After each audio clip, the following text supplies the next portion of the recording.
It's Brian Preston, the Money Guy.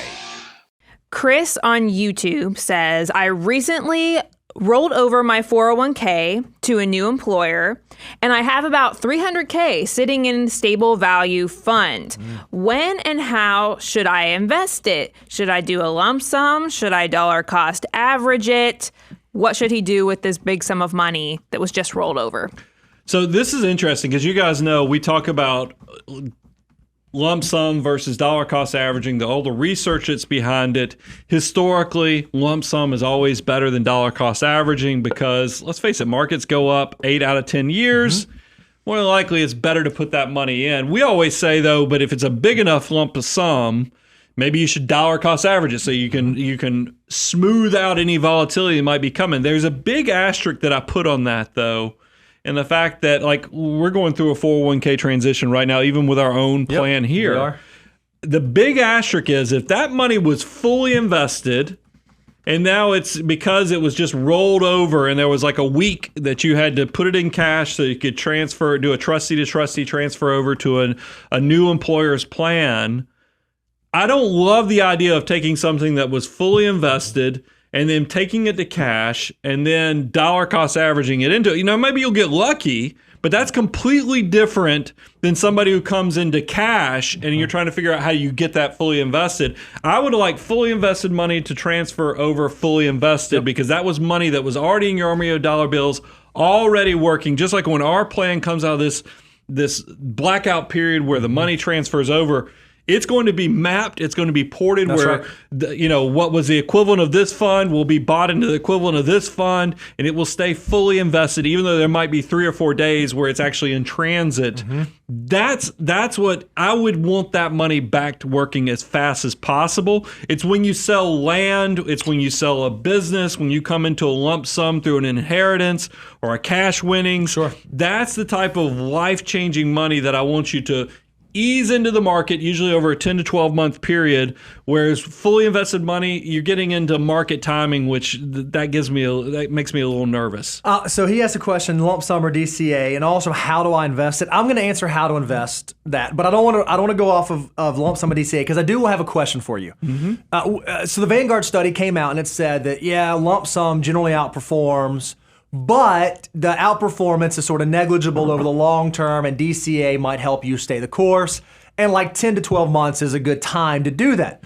In a unique time like this, right, where there's a lot of volatility, would you adjust or alter your DCA plan at all? I'm thinking about, like, I know in the past you and I have talked about like dollar cost averaging plans with like trigger points. Like if the market drops this much, maybe I accelerate, not all of it, but is it okay to play with that? Or should you just do 10 months, hard, fast, 10 months? I don't like getting cute with it. I mean, I'll give you a little grace because I'm too much of a people pleaser. If you want to spread the money over 3 months, okay, sure. That's fine Sure. because but you're getting into that gray questionable area where you're timing the market. And I love time in the market versus timing the market.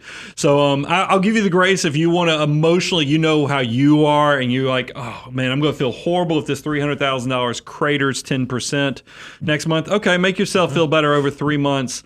But I would prefer for you to get that money working because it was fully invested. You want to get it back to being fully invested pretty quickly. So he answered the question of when to invest, right? This DCA versus long sum. I'll talk a little bit about how to invest it, right? So obviously we can't give specific investment advice because we don't know you. We don't know your age and your income and your unique circumstances and constraints. But generally, we talk about for folks that are kind of starting out, when you're still building up your army of dollar bills, and we consider building up really until your assets get to a couple $100,000, 300, like you mentioned, 400, 500.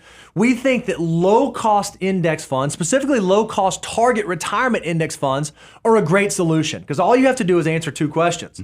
How much can I save and when do I want to retire? If you can answer those 2 questions, you can go buy the low-cost target retirement index fund and it will naturally adjust for you. So you don't have to figure out, well, how much should I have in international and how much in fixed income and how much in large cap and how much in small cap? It'll do that for you. Well, as your portfolio grows and as your asset structure grows, it's likely you could benefit from a more specialized investment strategy where not only are you focusing on asset allocation, how you spread out the assets, but asset location. What buckets do I put what types of investments in?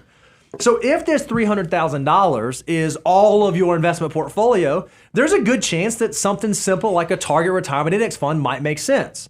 If this is one piece of a larger portfolio that's maybe $500, $700, $1 million, perhaps a more specialized, customized investment plan that takes into account asset allocation, asset location, your risk tolerance, your risk capacity, your income and savings constraints might make more sense. And we always think when it comes to that time, it's not a horrible place to think about taking your relationship to the next level. Well, you said something there that made me think I need to put one more facet on this as well, is that you mentioned we don't know who Chris is. Mm-hmm. We don't know we can't make specific recommendations.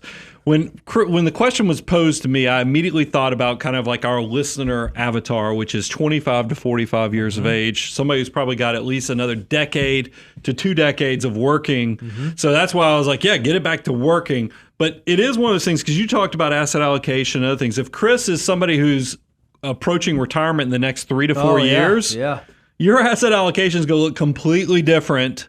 The guidance is going to be completely different. And this is why we do have to be careful giving guidance on here, is because, Chris, there might be, if this money transferred over and it's cash, you have to ask yourself, okay, how much of this money is needed for the next 3 to 4 years of living expenses? And then that's going to impact your allocation too. We just don't know that, Chris, but assuming you're like our 25 to 45-year-old typical listener and you have decades before you retire, I want that money working. But if somebody is closer to retirement, it's obviously going to shift how this money should be used. Agreed.